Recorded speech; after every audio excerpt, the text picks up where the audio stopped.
स्वाहा। ओम सत्यम यशास्मि शिषेताम स्वाहा। इस हाथ में पानी डाल कर पीछे डाल दीजिए और फिर बाएं हाथ में लीजिए पानी। बाएं हाथ में पानी लीजिए और दाहिने हाथ के 2 उंगली का सहयोग लीजिए। 2 उंगली। ओम वांग में आसे अस्तु। ओम नशोर में प्राणमस्तु। ओम अक्षुर में चक्षुरस्तु। ओम कर्णयोर में शुक्रमस्तु। ओम बाहुर में बालम।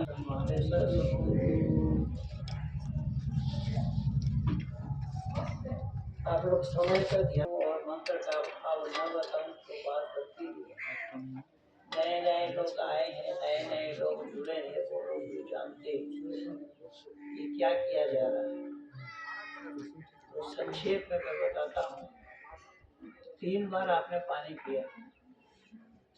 ओम अमृता प्रसन्नमसि स्वाहा। ओम अमृता विधानमसि स्वाहा। ओम सत्यम यशस्वी वैशेषताम स्वाहा।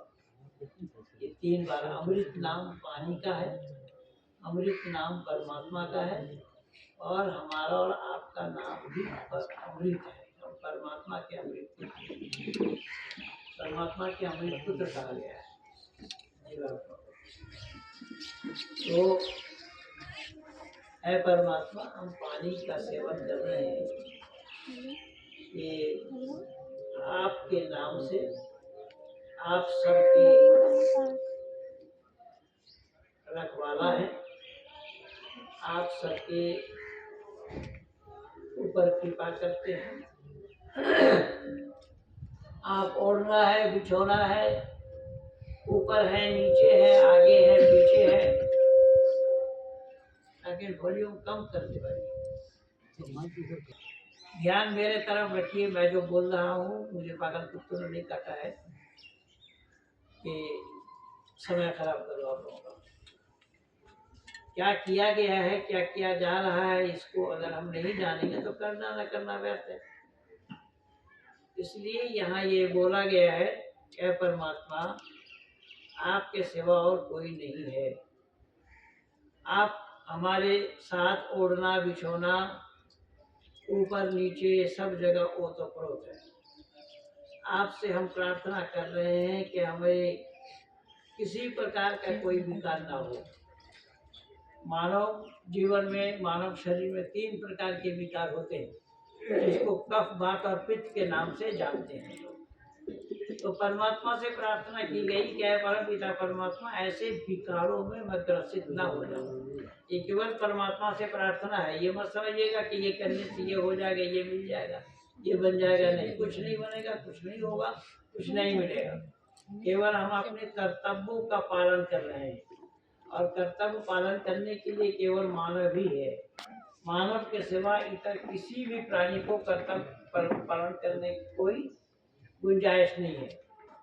लेकिन हाँ, पुराण वालों की मान्यता है कि पशु, पक्षी, कीट, पतंग, लता वृक्ष भी इबादत करता है। तो मैंने सवाल उठाया, इबादत करने से पहले वजू बनाना जरूरी है। तो ये कीट पतंग वजू बनाते हैं क्या? बिना वजू के इबादत कर लेंगे? तो इस तरीके की बातें हैं, बेतुकी बातें हैं। तो मैंने निवेदन किया, हमारे यहाँ पर केवल परमात्मा से प्रार्थना की गई है। क्या परमात्मा आपके सिवा और कोई नहीं है। गायत्री मंत्र में उसमें वरण किया, परमात्मा तत्सवितुर्वरेण्यम, हम आपको वरण करते हैं। तो जब वरण करते हैं तो हम उसको वरण किया तो उससे मांगने के हकदार बन गए। तो उसके मांगने के हकदार बन गए तो हम ये मांग रहे हैं। हमारा मांग क्या है? धीरो योना प्रचोदयात्। है परमात्मा, आप हमें बुद्धि दीजिए, आप हमें विद्या दीजिए, क्योंकि विद्या और बुद्धि के बिना मानव अपना जीवन को सफल बना सकता है। केवल बुद्धि है, विद्या नहीं है तो बात बनेगी नहीं। केवल विद्या है, बुद्धि नहीं तो बात नहीं बनेगी। केवल बुद्धि है, विद्या नहीं तो बात नहीं बनेगी। एक दूसरे के पूरक है। तो 3 बार इस तरीके से हमने आचमन किया, जल का सेवन किया। गला में कोई रुकावट ना आवे। जैसा बात भोजन करने के लिए हम बैठते हैं तो आचमन करते हैं पहले कि गला में फंसे डालने का ग्रास। इसी तरीके से यहाँ भी मंत्र का उच्चारण करेंगे। गला सूखे ना, कोई असुविधा ना हो, परमात्मा से प्रार्थना है। हाथ धो लिया, बाएं हाथ में पानी लिया और दाहिने हाथ की 2 उंगली का सहयोग लिया, जबकि उंगली हाथ में 5 है और ये 2 उंगली लिया गया है। 2 उंगली में ये बताया गया है कि अमृतोपरसन मसीह स्वाहत बोला आपने, और यहाँ बोला है मतलब चादर बिछा लीजिए ना, चादर, हाँ यहाँ आइए, यहाँ अभी कुर्सी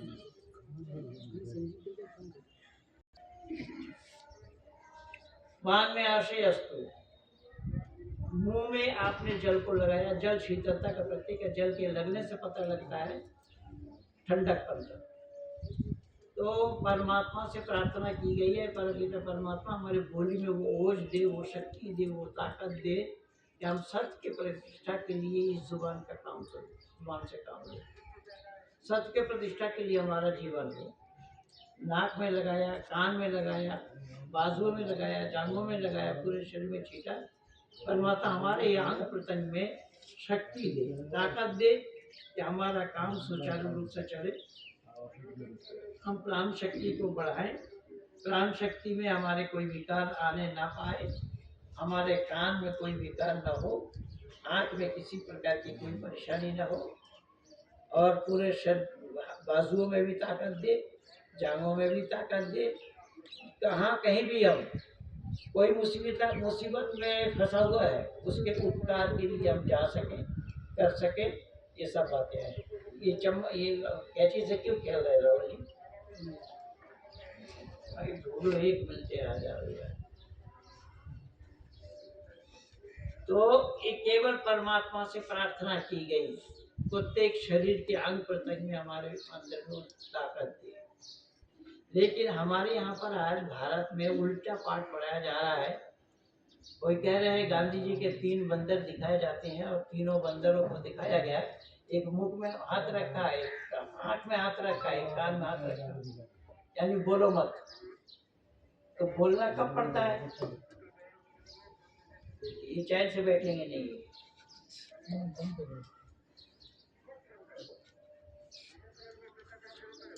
देखना बोलना कब पड़ता है? जब कोई गलत काम करते हैं तो बोलना पड़ता है। जैसा उदाहरण के रूप में नल, सड़क के ऊपर नल है, कोई एक आदमी पानी पिया और नल खोल करके जा रहा है, हम और आप देखेंगे तो बोलेंगे कि नहीं उसको, यार तू नल बंद नहीं किया, तो नहीं बंद नहीं किया जा रहा है, लेकिन फिर हम बंद करते हैं उसे कि पानी मिसयूज ना हो। वही तो है। तो जो खोला था उसको बंद करना चाहिए था कि नहीं है? तो हमने बोला कि बंद क्यों नहीं किया, तो किससे बोला? जुबान से, मुंह से बोला या नाक से, आँख से बोला? मुंह से बोला। तो आँख से देखा तब तो बोला। यहाँ आँख में हाथ रखो बोला, देखो नहीं। मुंह में हाथ रखो, बोलो नहीं। कान में हाथ रखो, सुनो नहीं। अब ये पागलपन की बात है। ये पागलपन मानव समाज के अंदर में लोगों ने डाल रखा है, और इससे मानव समाज के अंदर में विघटन हो रहा है, वैमनस्यता पैदा हो रहा है। मानव समाज एक दूसरे के साथ मिल नहीं पा रहे हैं, एक दूसरे से संपर्क नहीं कर पा रहे हैं, सब बिगाड़ पैदा हुआ है। तो पाठ गलत पढ़ाया गया, गलत पाठ पढ़ाने से हमारा सारा काम भी गलत हो रहा है। एक एक मंत्र का भाव बहुत है, लंबा प्रकरण है। मैं जल्दी मचा रहा था कि जल्दी शुरू करो, मैं आ गया था अपने समय से 2:30 बजे, लेकिन यहाँ 4 बजे शुरू हो गया। अब मेरी गलती कहाँ है? आप लोग अगर रुचि से नहीं देख, इसको करें कि जो लोग नए नए लोग आए वो जाने नहीं क्या हो रहा है। वो जब तक नहीं जानेंगे तब तक वो बिगाड़ खाते में जाएंगे। यही एक भाई को जानकारी नहीं दी गई और पंडितों ने इनको बहकाया है कि 4,000 रुपया लगेंगे विवाह संस्कार कराने में। ये परेशान हुए, फिर उनको घर में और परिवार में भी विघटन पैदा हुआ। इस तरीके से गए इस्लाम में, मुसलमानों ने बोला कि देखो तुम्हारे यहाँ पर तुम विवाद में पड़ जाते हो, तुम्हें ये करना नहीं, वो करना नहीं, तुम्हारे यहाँ भेदभाव है। हमारे यहाँ देखो, हम एक लाइन से नमाज पढ़ते हैं। इसको कैसे बचाएंगे? सुनने पर ही, समझने पर ही बचाया जा सकता है। जानकारी लिए बगैर बचाया जाना संभव नहीं है, जानकारी लेना पड़ेगा क्या है सच्चाई। इसलिए मैं निवेदन कर रहा हूँ, हमारे यहाँ पर जो मंत्र है, हमारे यहाँ पर देखिए भेदभाव नहीं है, यहाँ पर भेदभाव नहीं है। राजा हो या रंक हो, कोई भी हो, मेरे पाँव में तकलीफ है इसलिए मैं कुर्सी पे बैठा हूँ, मैं भी नीचे बैठता। तो यहाँ राजा हो या रंक हो, कोई भेदभाव नहीं, सब मिल करके बैठे, सब मिल करके आहुति दे, किसी प्रकार का कोई भेद यहाँ व्यवस्था नहीं है। और ये जो उंगली आप देख रहे हैं, जो मैं बता रहा था, 2 उंगली या 5 उंगली है, इसको समझ जाएंगे तो पूरी बात समझ में आ जाएगी। 2 उंगली पानी में डुबोया, मुंह में लगाया, आंख में लगाया, कान में लगाया, बाजू में लगाया, सब जगह ये सब किया, तो 2 उंगली का सहयोग लिया। पहले उंगली तो 5 है, इन दोनों को क्यों नहीं लिया? ये दोनों क्यों नहीं आया? ये दोनों क्यों नहीं आया? ये 2 ही क्यों? इसका भाव समझ लीजिए, हमारा काम पूरा हो जाएगा। उंगली हाथ में 5 है, 5 का नाम अलग अलग है और 5 का काम भी अलग है। इसका नाम हम लोग क्या बोलते हैं? अंगुष्ठ। इसका नाम हम क्या बोलते हैं? अंगुष्ठ। अब एक छोटा सा प्रमाण मैं दे रहा हूँ, ये ब्रह्मांड में संपूर्ण दुनिया में जितने मानव हैं, एक का अंगूठा दूसरे का अंगूठा के छाप के साथ मिलेगा नहीं। अब इससे अंदाजा लगाइए कि कौन परमात्मा हमारा है, जो सृष्टि के रचयिता है, सृष्टि के बनाने वाला है, कि हर एक इंसान के उंगली के छाप अलग अलग है। कोई ऐसा फैक्ट्री नहीं, कोई ऐसा कारखाना नहीं जो एक फर्मे से अलग अलग सामान निकले, लेकिन परमात्मा के कैसा फर्मा है जो अलग अलग सामान निकलता है। ये अंगूठा को छाप जो है, अगर सबसे मिल गया होता तो कोई काम नहीं चलता। इसलिए अंगूठा का छाप मिलने वाला नहीं है एक दूसरे के साथ। और खूबी की बात इसमें यह है कि अंगूठा का छाप तो मिलेगा नहीं, परमपिता परमात्मा ने वो शक्तिशाली है, वो ताकतवर है, जो एक का छाप दूसरे के साथ नहीं मिले। क्योंकि जो अंगूठा देना पड़ता है, कई बार ऑफिस अदालत में कई बार ऐसा होता है कि अंगूठा भी छाप देना पड़ता है और सिग्नेचर भी करने पड़ते हैं। सिग्नेचर करना आता है तथापि उसका अंगूठा का छाप लिया जाता है। अब आजकल तो घर में ये सब देख ही रहे, हम लोग जान रहे हैं, आधार कार्ड बनाने के लिए जाते हैं तो कितना अंगूठा लगता है ना? तो कोई जमीन की रजिस्ट्री करने में जाते हैं, दलील बनाने में कितना अंगूठा लगता है। ये सब लिया जा रहा है और हर एक से लिया जा रहा है। हर एक अगर एक होता तो हर एक से लिया जाता, हर एक से लिया नहीं जाता। इसलिए मैं निवेदन कर रहा हूँ कि वो परमात्मा कौन है, इस परमात्मा को समझ लीजिए। परमात्मा को समझ जाएंगे तो आपका जीवन सुधर जाएगा। इसलिए परमपिता परमात्मा वो है जिनको विश्वकर्मा भी कहा जाता है। विश्वकर्मा हमारे यहाँ पर लोगों ने केवल लोहा लकड़ के साथ जोड़ दिया कि ये विश्वकर्मा, ऐसा नहीं है। विश्वकर्मा के माने विश्व के रचने वाला, जो विश्व को रचता है उसका नाम विश्वकर्मा है। गणेश भी उसी का ही नाम है। गणेश जो गणों की तमाम ब्रह्मांड के जितने चर अचर जीव जंतु हैं सबके ईश है, सबके मालिक है, इसलिए गणेश। तो ऐसे ही शिव भी उसी का ही नाम है। शिव माने कल्याणकारी, कल्याण करता है, प्राणी मात्र का कल्याण करता है, इसलिए उसका नाम शिव है। तो ये सब चीजें हैं। अब यहाँ देखिए, इसका नाम है अंगुष्ठ। ये क्या करता है? गवाही, साक्षी देती है। तो ठीक जो लिया गया वो साक्षी के लिए लिया गया ना, तो साक्षी देती है। लेकिन इस्लाम में इसको साक्षी देने वाला उंगली नहीं माना, इसको माना, तर्जनी को। जबकि इससे साक्षी दिया जाना लिया जाना संभव नहीं है। इसके एक एक उंगली को समझने का प्रयास करेगा। ये साक्षी दे रही है कि मैं गवाह देता हूँ, गवाही हूँ, मैं गवाही देती हूँ, ये उंगली क्या। पर ये उंगली को मैंने गुरु माना। गुरु क्यों? ये गुरु वही है जो अंधकार से निकालकर प्रकाश की ओर ले जाए। गुरु किसको कहा गया है? जो अंधकार से लेकर प्रकाश की ओर ले जाए, उनका नाम गुरु है। गुरु माने ये नहीं है जो हमारे यहाँ गुरु ब्रह्मा गुरु विष्णु गुरु देव महेश्वर बोल रहे हैं, वो गुरु नहीं है। गुरु ब्रह्मा नहीं हो सकता, महेश्वर भी नहीं हो सकता, विष्णु भी नहीं हो सकता, ये सब बड़ा झूठ है, बकवास है। गुरु केवल उनको कहा जाता है जो अंधकार से निकालकर प्रकाश की ओर ले जाए, वो गुरु है। जो हमें रास्ता दिखाए वो गुरु है, जो हमें रास्ता बताए वो हमें गुरु है। तो ये है वो रास्ता बताने वाला। इसका नाम है तर्जनी। इसका नाम मैं बताऊंगा, ये माँ है। माँ कैसे माँ है? ये माँ बच्चों को सिखाती है। माता निर्माता भक्ति बोला है, माँ निर्माण करती है। बच्चों का जीवन का निर्माण माँ के द्वारा होता है। ये माता निर्माण करती है, इसीलिए माता निर्माता भक्ति। बच्चों को किसी को सिखाना होता है तो कैसे सिखाया जाता है? माँ यही बोलती है इसी उंगली से, बेटा इधर जा, उधर मत जा, यहाँ बैठ, उधर देखना नहीं। किस उंगली से सिखाती है? तो चादर ही बिछा देते हो। ये किस उंगली से बताती है? बताना माता ने, बताना जरा। किस उंगली से बताती है बच्चे? किस उंगली से? इसी उंगली से ना।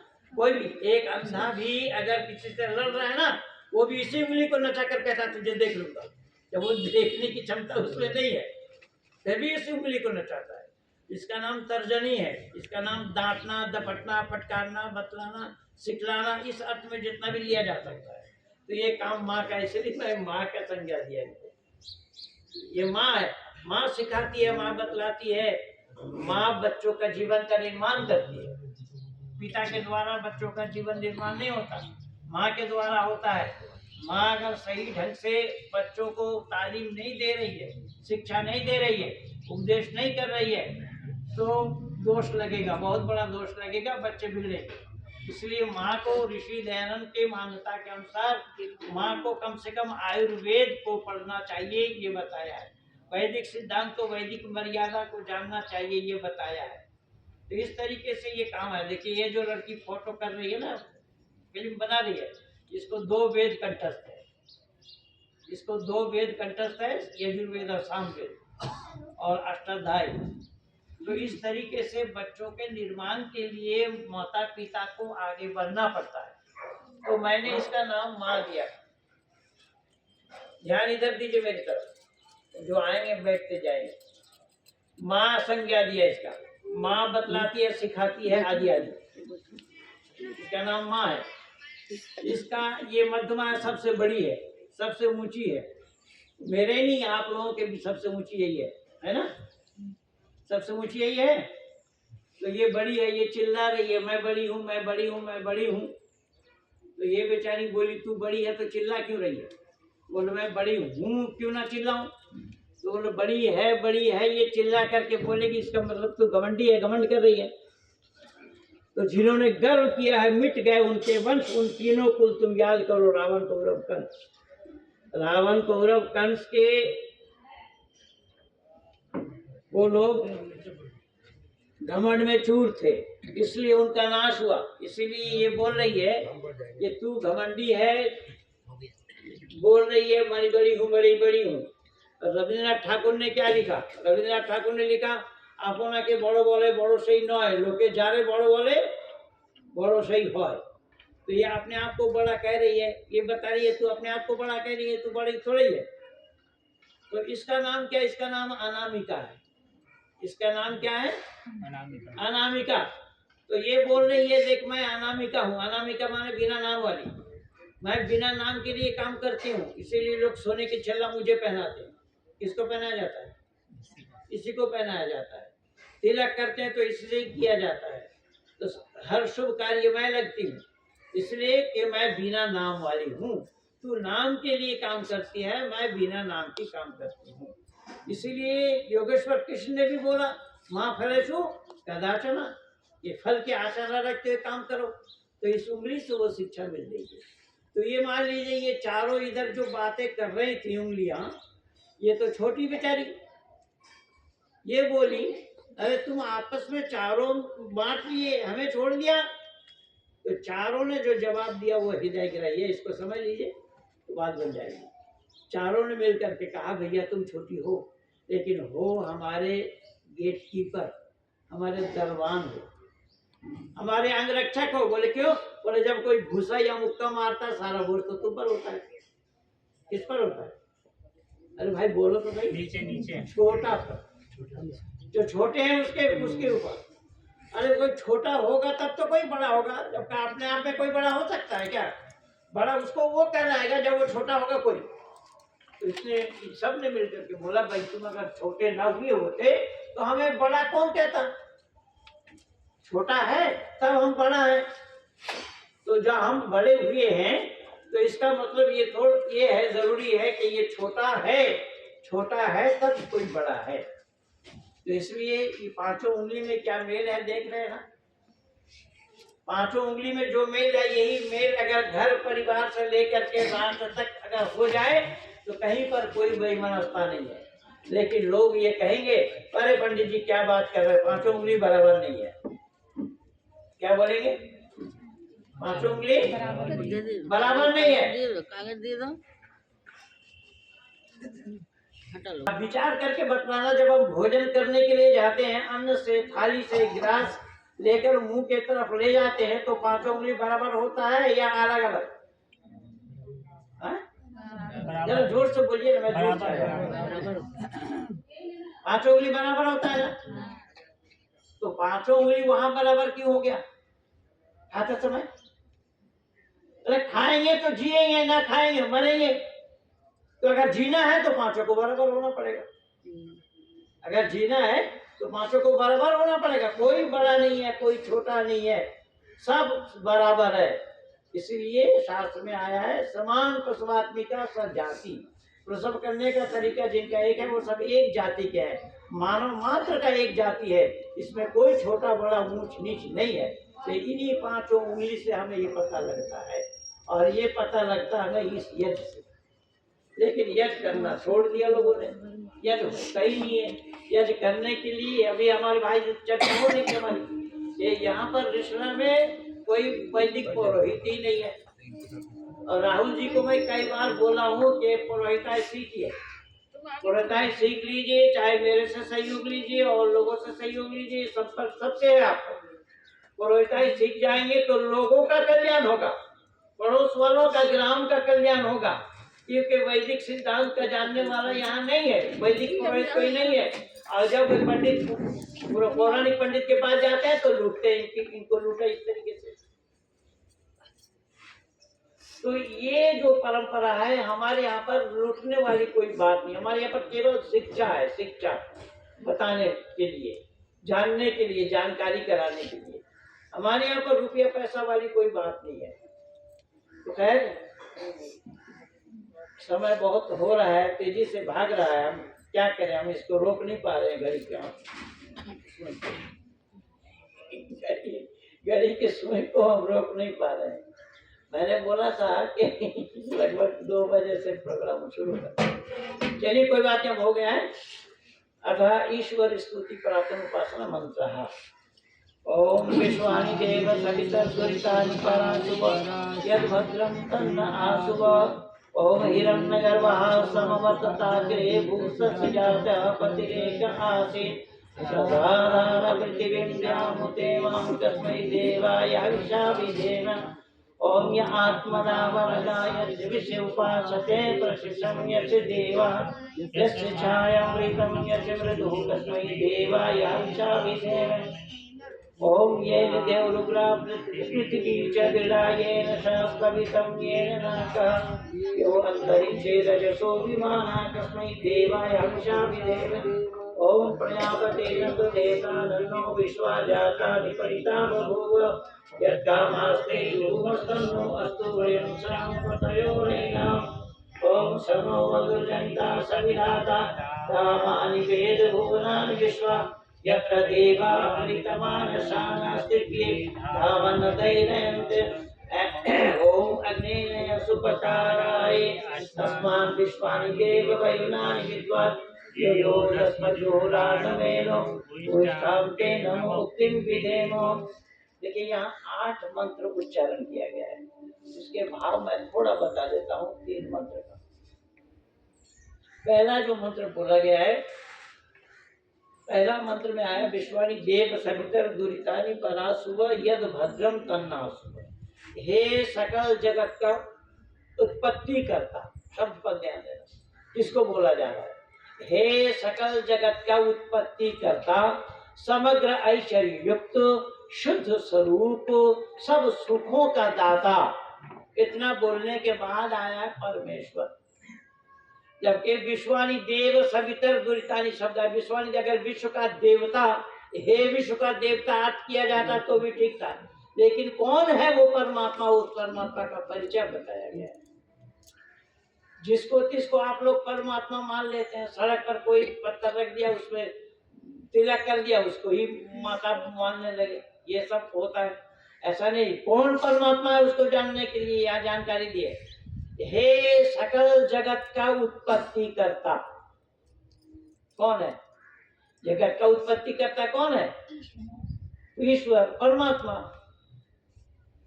हे सकल जगत का उत्पत्ति करता, समग्र ऐश्वर्य युक्त, शुद्ध स्वरूप, सब सुखों का दाता। कौन है? कोई परमात्मा है, वही सुख देता है। उसके सिवा सुख देने वाला और कोई नहीं है। सुखों का दाता। आप कृपा करके हमारे अंदर से दुर्गुण, दुर्व्यसन और दुखों को दूर कर दीजिए। जो कल्याणकारक गुण, कर्म, स्वभाव और पदार्थ है वह हमको प्राप्त कराइए। लेकिन खाली ये बोलेंगे तो बात बनेगी नहीं कि दुख दूर कर दीजिए और गुण हमें दीजिए। दुख दूर करने जो हम हमारे अंदर में दुर्गुण और दुर्व्यसन पहले से हम भर रखे हैं हृदय रूपी बाल्टी में, पहले उसको खाली करना पड़ेगा। जैसा बाल्टी हम लोग जब नल के नीचे लगाते हैं, खाली बाल्टी लगाते हैं, भरी हुई बाल्टी लगाते हैं, खाली लगाते हैं, तो बाल्टी भरने का उद्देश्य है। इसी तरीके से यहाँ जो दुर्गुण और दुर्व्यसन हम अपने हृदय रूपी बाल्टी में भर रखे हैं, पहले हमें अपने आप को उसको खाली करना पड़ेगा। पहले उस दुर्गुण दुर्व्यसन को अपने आप को छोड़ना पड़ेगा, तभी परमात्मा सद्गुणों को देख सकेंगे या देंगे। अगर दुर्गुण हमने नहीं छोड़ा तो सद्गुण हमारे पास आने का कोई सवाल ही नहीं। सद्गुण आ सकता है तब जब हम दुर्गुण छोड़ेंगे, ये बिल्कुल स्वाभाविक बात है। तीसरा मंत्र में बोला गया, ओम या आत्मदा बलदा यस्य विश्व उपासते प्रशिषम यस्य देवः यस्य छायामृतम यस्य मृत्यु कस्मै देवाय हविषा विदम। यह आत्मज्ञान के दाता, शरीर, आत्मा और समाज का बल का देने हारा, विद्वान लोग जिसकी उपासना करते हैं। कौन लोग उसकी उपासना करते हैं? विद्वान लोग। और उसकी उपासना जो नहीं करते हैं वो क्या होगा? नास्तिक क्या होगा? मूर्ख होगा, मूढ़ होगा, अविद्वान होगा। यहाँ एक शब्द में कहा गया, उसके उपासना करने वाले विद्वान कहलाते हैं, और जो नहीं कहते हैं करते हैं तो उसके उल्टा लगेगा उसपे। तो हम लोगों को मूर्ख बन करके रहना चाहिए या विद्वान बनना चाहिए? क्या ख्याल है आप लोगों का?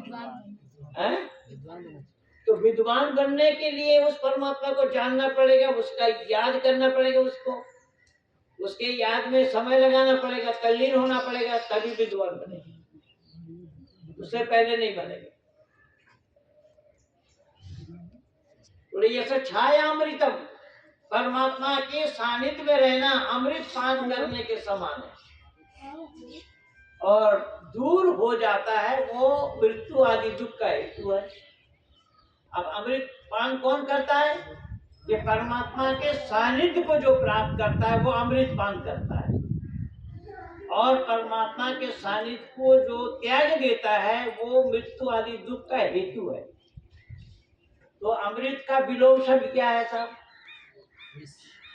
अरे विष है।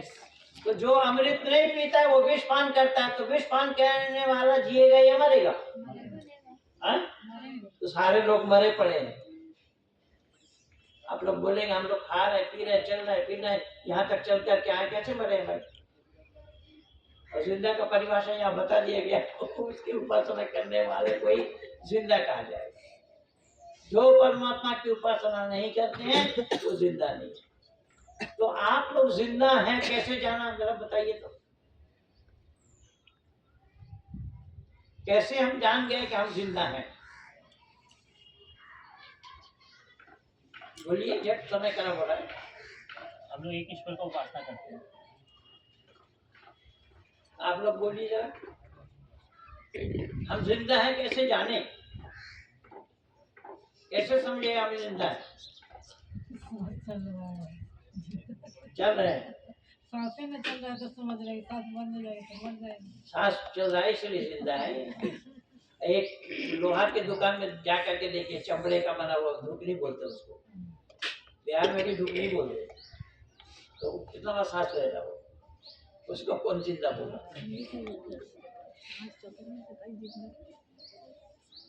जिंदा बोला।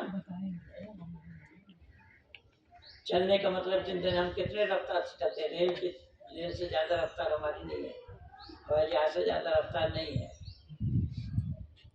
बोलते हैं जो रेल की सीटी से ज्यादा नहीं बोल पाते। तो इस तरीके से बोलने से, चलने फिरने, खाने पीने से भी जिंदा नहीं होता। जिंदा होगा जो ईश्वर का सानिध्य लाभ करेगा, ईश्वर की उपासना करेंगे, ईश्वर को याद करेंगे, ईश्वर के याद में अपना समय लगाएंगे, उनको जिंदा कहा है वेद में। और यश छाया अमृतम बोला है, वो अमृत पान करने के समान है, उसे दूर हो जाना ये मृत्यु आदि दुख का हेतु है, उसको मृत्यु कहा जाएगा। सातवां मंत्र में बोला ओम सनो बंधुर जनिता सविधाता धामानि वेद भुवनानि विश्व यत्र देवामृत मानसान स्थित ये धामन धैर्य लोगों, वो परमात्मा सब लोगों के भ्राता के समान है। वो परमात्मा क्या है? सब लोगों के भ्राता के समान है, सब लोगों का नाम, स्थान और जन्मों को भी जानता है। कौन? कौन? जरा बोलिए आप लोग, माता बहने बोले। सब लोगों का नाम, स्थान और जन्मों को जानता है कौन? पूछ रहा हूँ आप लोग। ईश्वर जानता है? और राम को ईश्वर मानते हैं जो राम सीता का पता नहीं लगा पाया, फिर राम को ईश्वर कैसे मानते हैं? राम को ईश्वर कैसे बतलाते हैं जो सीता का पता नहीं लगा पाया? जटाजूटों से पूछ रहे हैं, पेड़ पौधे से पूछ रहे हैं, लता वृक्षों से पूछ रहे हैं, अंगद को भेज रहे हैं, हनुमान को भेज रहे हैं, राम कैसे ईश्वर हो जाए?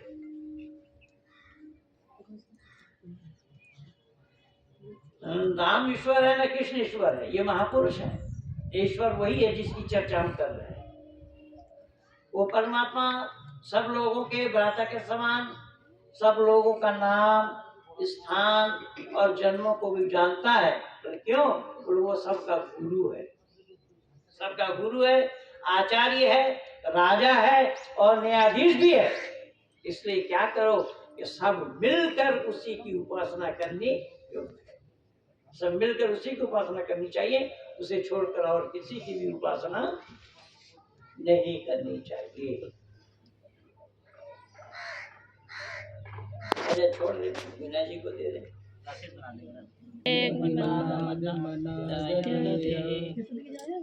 ओम उद्बुद्धस्वाग्ने संसृजेधामयं च अस्मिन् सदस्ते अद्युत्तरस्मिन् विश्वे देवा यजमानश्च सीदत। संविदा तीन दे दी। ये हुआ है? हाँ ठीक, आप लगाइए ना।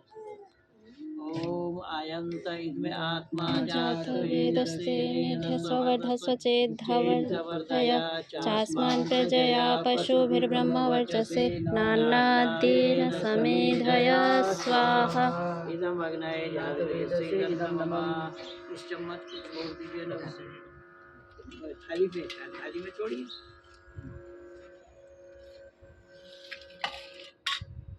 दूसरी संविदा बृहच्छोचाय विष्ठ्य स्वाहा इदमग्नये अंगिरसे नमः। अभी एक मंत्र से 5 बार मेरी दावती डाली।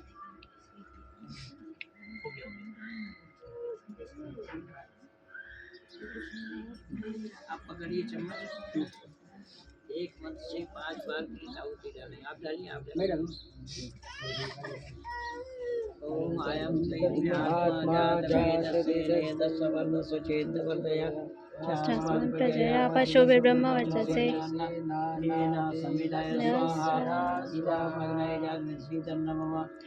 ओमयन्त इद्मात्मा जातवेदस्तेनेध्य स्ववर्धस्व चेद्धवर्धय चास्मान् प्रजया पशुभिर्ब्रह्मवर्चसे नान्नाद्येन समेधय स्वाहा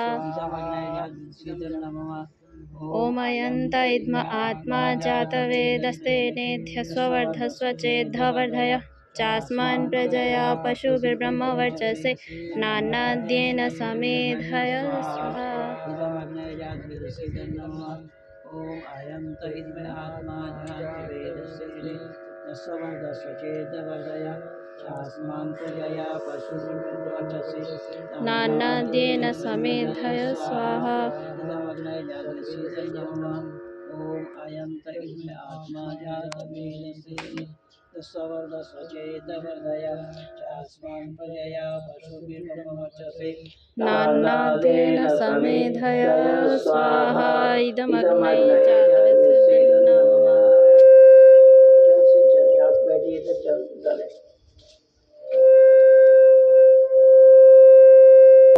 तेनुमन्यस्व भेज दीजिए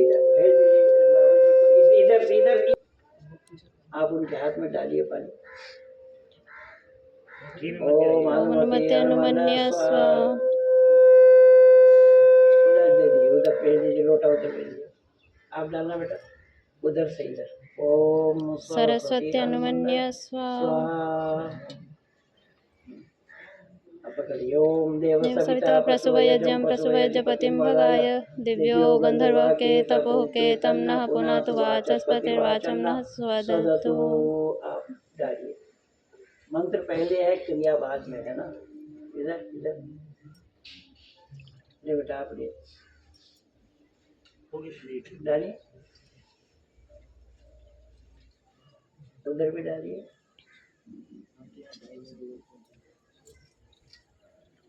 बस उसी को न रखिए। देखिए इसका उद्देश्य यह है पानी डालने का हमारे यहाँ अहिंसा है कि कोई चींटी वीटी कोई कीड़ा मकोड़ा आने ना पाए इसमें इसलिए संचन किया गया मेखला नाम दिया है इसका। पहली आहुति उत्तर दिशा में धार बांधते हुए दक्षिण दिशा में दूसरी और ओम अग्नये स्वाहा इदम अग्नये नमः ओम सोमाय स्वाहा इदम सोमाय नमः ओम प्रजापतये स्वाहा इदं प्रजापतये नमः ओम इंद्राय स्वाहा इदं इंद्राय नमः ओम अग्नि ज्योति ज्योतिरग्नि स्वाहा सायकालीन माला डालिए आप लोग भी डालना सामग्री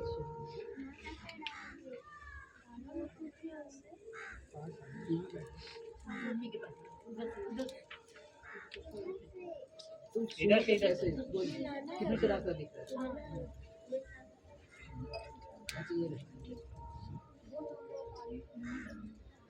ओम अग्नि ज्योति ज्योतिरग्नि स्वाहा सामग्री भी डालिए आप लोग ओम ज्योतिरग्नि अग्नि ज्योति स्वाहा ओम अग्निर्वर्चो ज्योतिर्वर्चो स्वाहा ओम सजुर्देवेन सविता सजुषपदाति इंद्रवत्ता विशाला अग्निर्वेतो स्वाहा ओम भूर्भुवस्सुः प्राणाय स्वाहा इदमग्नाय प्राणाय नमः ओम भुवर्वायव्यपानाय स्वाहा इदं वायव्यपानाय नमः ओम स्वरादित्याय स्वाहा इदं वादित्याय नमः ओम इदमाय प्राणाय स्वाहा इदमाय दित्याय नमः ओम स्वरिताय प्राणाय स्वाहा इदमाय दित्याय नमः ओम भूर्भुवस्वरनिभादितेभ्यः प्राणा प्राणिभ्यः स्वाहा इदमग्निभादितेभ्यः प्राणप्राणभ्यः नमः ओम आपो ज्योतिरसो अमृतं ब्रह्म भूर्भुवस्वः स्वाहा ओम या मेधां देवदया पितरस्य उपासते दया मामदमेदयाग्ने मेधाविनं कुरु स्वाहा ओम विश्वानि देव सवितर्दुरितानि परासुभ यद्भद्रं तन्नासुभ स्वाहा ओम अग्नेनय सुप्रकाराय अस्मान् विश्वानि देव वैरुणानि विद्वान् येनोदस्मज्जुहुराणमेनो भूरिष्ठान्ते नमो मुक्तिं विधेम स्वाहा स्वाहा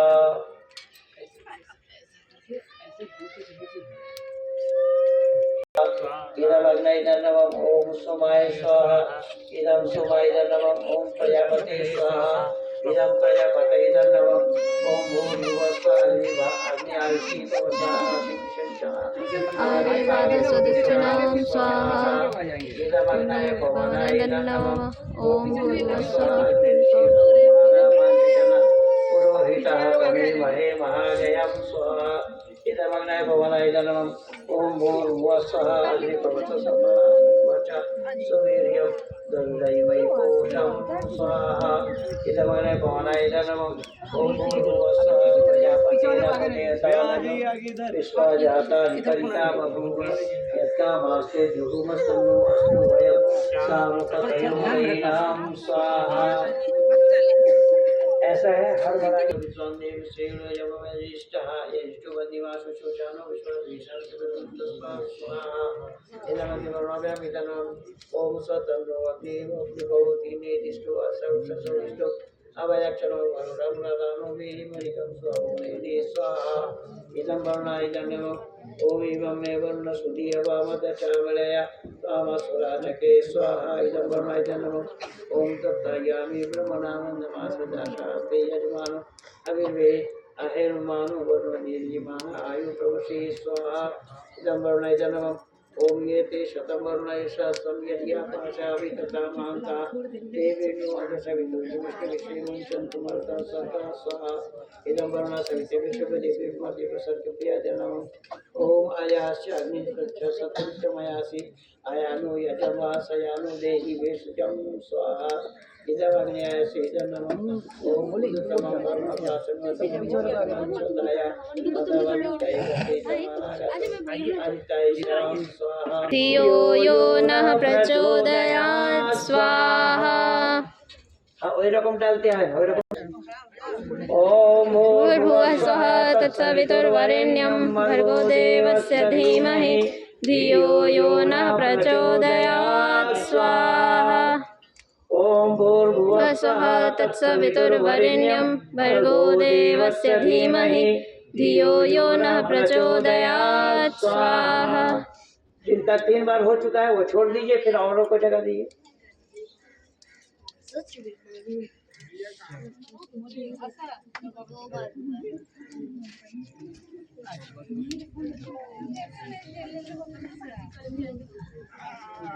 ओम भूर्भुवः स्वः तत्सवितुर्वरेण्यं भर्गो देवस्य धीमहि धियो यो नः प्रचोदयात् स्वाहा। ओम भूर्भुवः स्वः तत्सवितुर्वरेण्यं भर्गो देवस्य धीमहि धियो यो नः प्रचोदयात् स्वाहा। ओम भूर्भुवः स्वः तत्सवितुर्वरेण्यं भर्गो देवस्य धीमहि धियो यो नः प्रचोदयात् स्वाहा। भर्गो देवस्य धीमहि धियो यो नः प्रचोदयात् स्वाहा। ओम भूर्भुवः स्वः तत्सवितुर्वरेण्यं भर्गो देवस्य धीमहि धियो यो नः प्रचोदयात् स्वाहा। ओम भूर्भुवः स्वः तत्सवितुर्वरेण्यं भर्गो देवस्य धीमहि धियो यो नः प्रचोदयात् स्वाहा।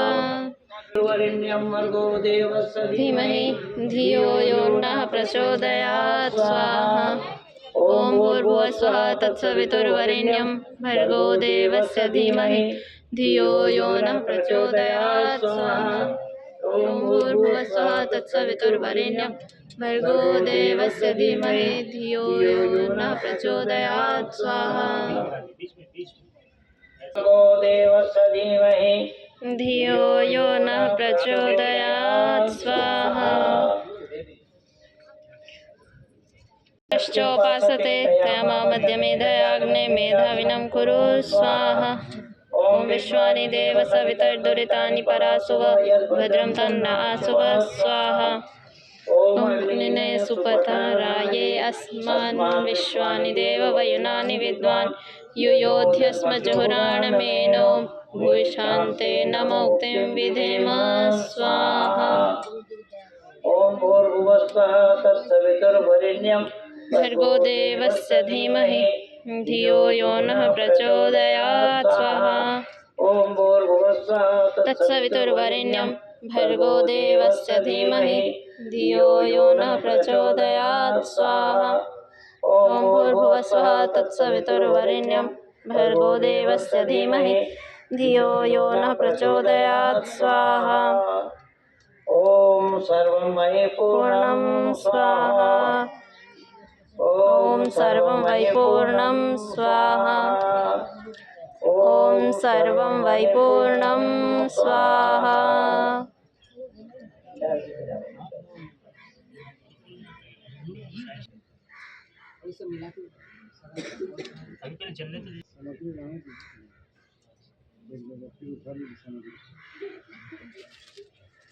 ये उसने महाराम